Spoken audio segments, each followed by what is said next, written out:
Next వెళ్దాం sir.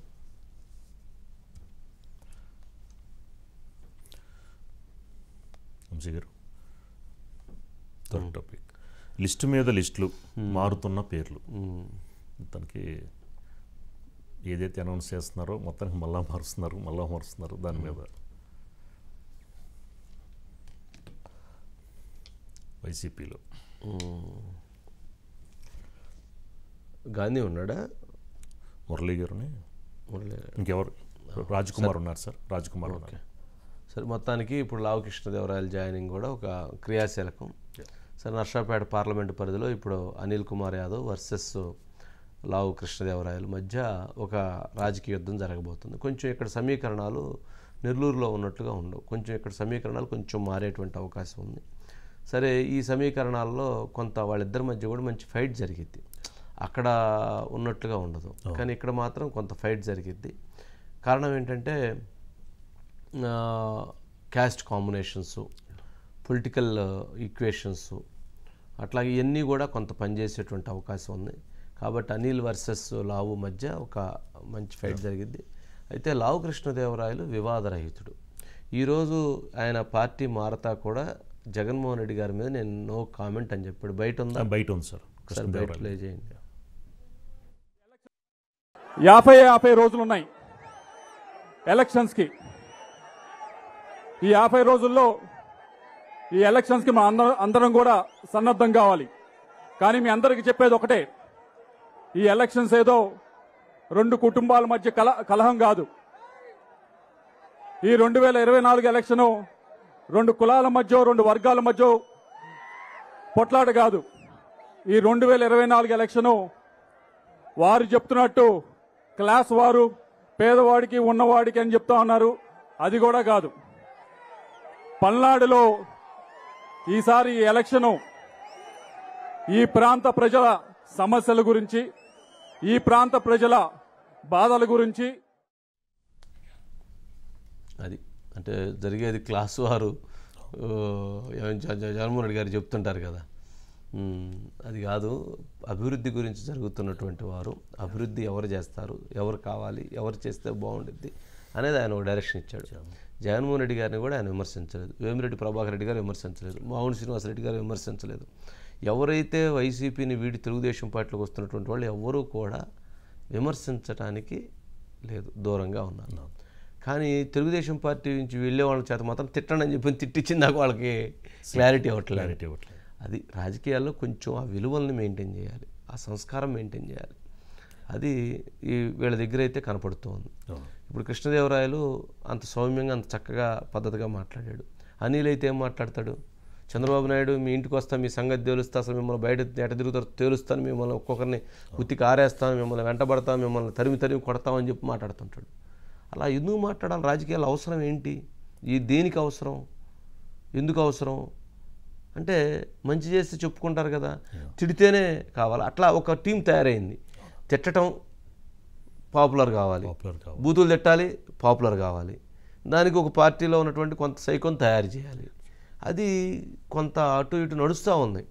సరే, దీంట్లో ఎక్కువ మంది ఉండొచ్చు, దాంట్లో తక్కువ మంది ఉండొచ్చు, కానీ కొంచెం విలువైన రాజకీయాలను మాత్రం చేయాలి. సరే, కృష్ణదేవరాయలకి వాళ్ళ కుటుంబం, అత్తయ్య గారు వాళ్ళు కొంచెం పద్ధతి, వ్యవహారం ఇవన్నీ ఉంటాయి. మరి అనిల్ కూడా ఇప్పుడు కృష్ణదేవరాయలను చూసి మాట్లాడాలి. అనిల్ మారతాడా, లేక అనిల్ భాషతో మరి కృష్ణదేవరాయలు అనిల్లా మారతాడా? వీళ్ళిద్దరిలో ఎవరు మారతారనేది రేపు ఎన్నికల్లో చూడవచ్చు. కృష్ణదేవరాయలాగా అనిల్ మారాడు అనుకోండి, అనిల్ కూడా మంచివాడు అంటారు. అనిల్ లాగా కృష్ణదేవరాయలు మారాడు అనుకోండి, కృష్ణదేవరాయలు కూడా బూతులు తిడుతున్నాడు అనుకుంటారు. ఇక అందుకని మరి ఎవరిలా మారతారో చూద్దాం. సరే, రైట్. రాజ్ కుమార్ నెక్స్ట్కి వెళ్ళిపోదాం. సునీత ప్రశ్నలకి జవాబేది కాదమ్మా, లిస్టు మీద లిస్టు మారుతున్న పేర్లు అయితే సార్. అంటే నిన్న 8 మంది అభ్యర్థులను మార్చారు. మంగళగిరి లావణ్యని తీసుకొచ్చారు, గుంటూరుకి రోసయ్యని తీసుకొచ్చారు, నెల్లూరుకి విజయసాయి గారిని తీసుకొచ్చారు, ఇంకెవరెవరినో తీసుకొచ్చారు మొత్తానికి. ఇందులో సరే వాళ్ళిద్దరు ఇంకో రోజు చెప్తాను దాని గురించి. సరే, రాజ్ కుమార్ ఉన్నారు సార్. రాజ్ కుమార్ అంటే ఇంకా అసలు ఎలక్షన్ నోటిఫికేషనే రాలేదు, ఎలక్షన్ నోటిఫికేషన్ వస్తుంది అన్నప్పుడే ఇన్ని మార్పులు, ఇన్ని చేర్పులు, ఇన్ని ఎక్సర్సైజులు, అటు దిటేయటం ఇటు దట్టేయటం జరుగుతూ ఉంది. మరి ఎలక్షన్ నోటిఫికేషన్ వచ్చిన తర్వాత అసలు ఎన్ని మారుస్తారు, ఎంతమందిని మారుస్తారు, ఎంతమంది మళ్ళీ మార్పులు జరిగేటువంటి అవకాశం ఉంది. సరే, నామినేషన్స్ వేసిన తర్వాత మళ్ళీ అసలు ఎంతమందిని మారుస్తారు, ఎంతమందిని తీస్తారు, ఎంతమందిని వేస్తారు, ఎవరు నెట్టేస్తారు, ఎవరు నెట్టుంచుతారు, ఏంది అసలు చాలా పెద్ద కన్ఫ్యూజన్ని క్రియేట్ చేస్తున్నట్టున్నారు. ఎందుకు ఇంత పెద్ద కన్ఫ్యూజన్ క్రియేట్ అవుతుందంటావు రాజ్ కుమార్?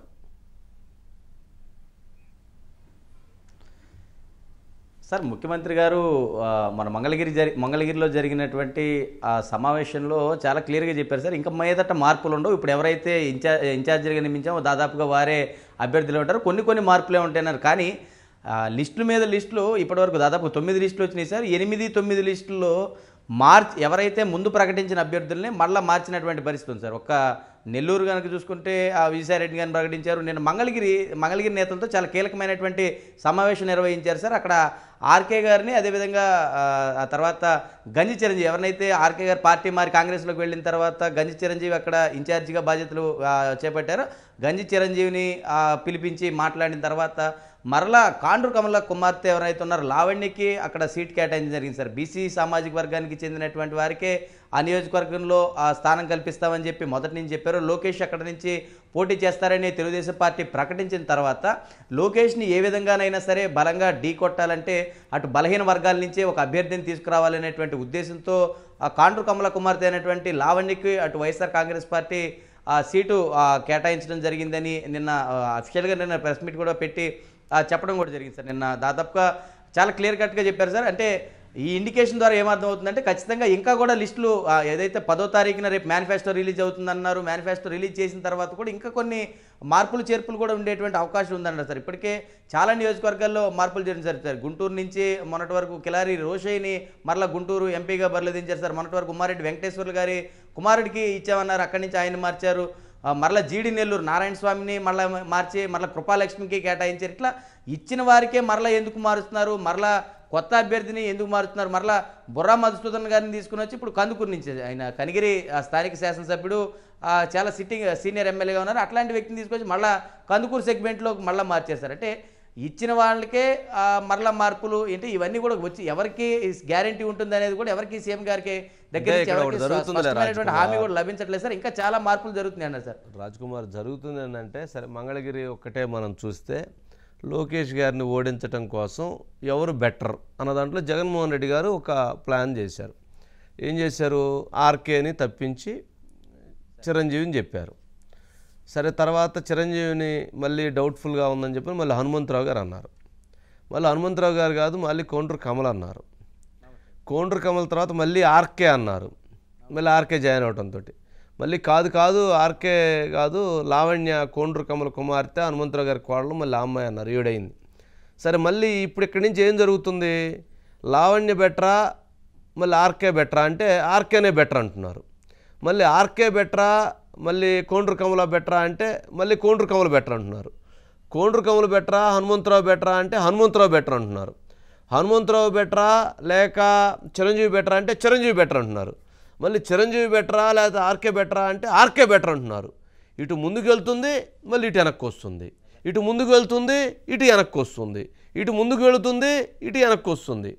అట్లా 6గురిని అటు 6గురిని ఇటు తిప్పి చివరికి ఇప్పుడు ఎవరు బెటర్ అనే దానికి వస్తే మొదట తీసిన వ్యక్తి ఆర్కే ఎవరైతే ఉందో ఆయనే బెటర్ అంటున్నారు.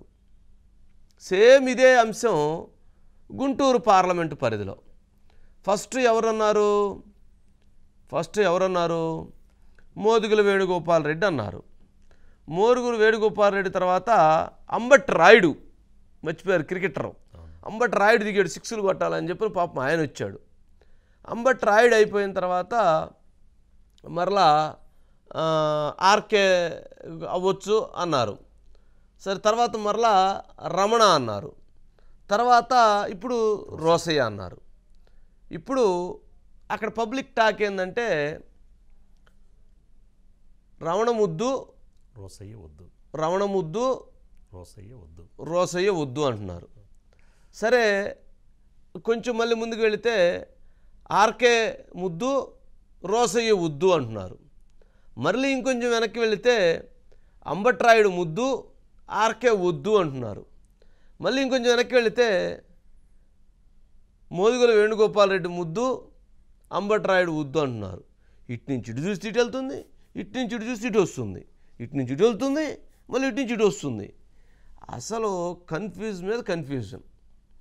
ఎంత కన్ఫ్యూజన్ క్రియేట్ అవుతుంది అని అంటే అసలు చివరికి అంటే ఇప్పుడు నామినేషన్లప్పుడే అలా ఉంటే, అంటే ఇంకా నామినేషన్ నోటిఫికేషన్ రాకముందే అలా ఉంటే, నోటిఫికేషన్ వచ్చిన తర్వాత పరిస్థితి ఏంటి, నోటిఫికేషన్ వచ్చిన తర్వాత ఇక్కడ ఎంతమంది మారుస్తారు, మరలా నామినేషన్ అప్పుడు ఎంతమందిని మారుస్తారు, నామినేషన్ వేసిన తర్వాత ఎంతమందిని మారుస్తారు, చివరికి last day scrutiny last day రోజు ఎంతమందిని మారుస్తారు, ఏంటి మా పరిస్థితి, ఏంటి మా భవిష్యత్తు, ఈ ఎత్తులేంది, ఈ జిత్తులేంది, ఎత్తుల మీద పై ఎత్తులేంది, ఆ సర్వేలేంది, ఆ ఎనాలిసిస్ లేంది, ఎవరు చెబుతున్నారు, ఇదేంది మా జీవితాలను ఈ రకంగా చించి వేయటం, చెండాడటం ఏంటి, ఎవరైనా అవతల పార్టీ వాళ్ళు మా మీద దాడి చేస్తారు, మా పార్టీలో మమ్మల్ని ఈ రకంగా చెడుగుడు ఆడటం ఎలా ఉండిద్ది రాజకీయాల్లో అని అంటే, రాజకీయాల్లో చెడుగుడు ఇలా ఆడవచ్చు అనేది ఇదొక సంకేతంగా, ఇదొక చర్చకి ఆ పార్టీలోనే జరుగుతుంది. మనం తక్కువ చెప్పాం, ఆ పార్టీలోనే ఆ పార్టీ నేతల మధ్య ఏంట్రా ఇది అనే దాని మీద పెద్ద చర్చ జరుగుతుంది. అలా అని జగన్మోహన్ రెడ్డి గారు ఎక్కడా తగ్గట్లేదు. ఆయన తన రాజకీయ వ్యూహాన్ని తాను అవలంబిస్తున్నాడు, తాను అదే విధంగా ముందుకు వెళ్తున్నాడు. సరే వాళ్ళు అనుకుంటున్నారనో వీళ్ళు అనుకుంటున్నారనో తను ఆగట్ల. తన సర్వేలు ఏం చెప్తున్నాయి, తన రిపోర్ట్స్ ఏం చెప్తున్నాయి, తను ఏదైతే తన కరెక్ట్ అనుకుంటున్నారో తన పందాన్ని తాను అవలంబిస్తూ ఉన్నాడు. సరే అది ప్లస్ అవుతుందా మైనస్ అవుతుందా అనేది ఎవరు డిసైడ్ చేస్తారు? ప్రజలు డిసైడ్ చేస్తారు. ప్రజలు ఫైనల్గా అంతిమ నిర్ణయం. దీని మీద చంద్రబాబు నాయుడు మాట్లాడి బయట ఉందండి, ఒకసారి ఉంటే ప్లే చేయండి. ఈరోజు మీరు చూశారు 175 గెలుస్తా ఉంటున్నాడు, 85 మంది ఎమ్మెల్యేలు మార్చాడు. ఇప్పుడు ఆ లిస్ట్ అర్థం కాకుండా కిందన పైన ఎక్సర్సైజ్ చేస్తున్నాడు, గందరగోళంలో పడిపోయాడు. ఎవడెక్కడ పోటీ చేస్తారో ఎవరెక్కడ పారిపోతారో ఆయనకే తెలియదు. ఇప్పుడు ఇక్కడ పెట్టాడు ప్రభాకర్ రెడ్డి గారి పైన ఎవరైతే ఉన్నాడో విజయసాయి రెడ్డి, పాపం A1 విశాఖపట్నం అంతా దోచేసిన వ్యక్తి, ఉంటాడా లేదో తెలియదు. ఇక్కడే ఒక నాయకుడు ఉన్నాడు, మొన్నటి వరకు ఎగిరిగిరి పడ్డాడు ఇక్కడ నెల్లూరు నడివీధుల్లో. ఆయన మంత్రిగా ఉన్నప్పుడు ఒంటి మీద బట్టలు కూడా ఆగలేదు, కన్ను మిన్ను కానరాలేదు. మన కర్మ ఆయన కూడా మంత్రి అయిపోయాడు. మొన్న బదిలీలో ఒక్క తన్నుదంతే పక్క జిల్లా కాదు 3 జిల్లాలకు అవతల పోయి పడిపోయాడు. అవునా కాదా అని మిమ్మల్ని అడుగుతున్నా. ఒకప్పుడు అనేవాడు బుల్లెట్ దిగిందా లేదా, నాడు డైలాగులు. ఇప్పుడు బుల్లెట్ కరెక్ట్ గా దిగింది, అవునా కాదా? రేపు దిగుతుంది. పల్నాడులో బుల్లెట్ కరెక్ట్ గా దిగి మళ్ళీ తిరుగు తపాలలో ఎక్కడికి వస్తాడు?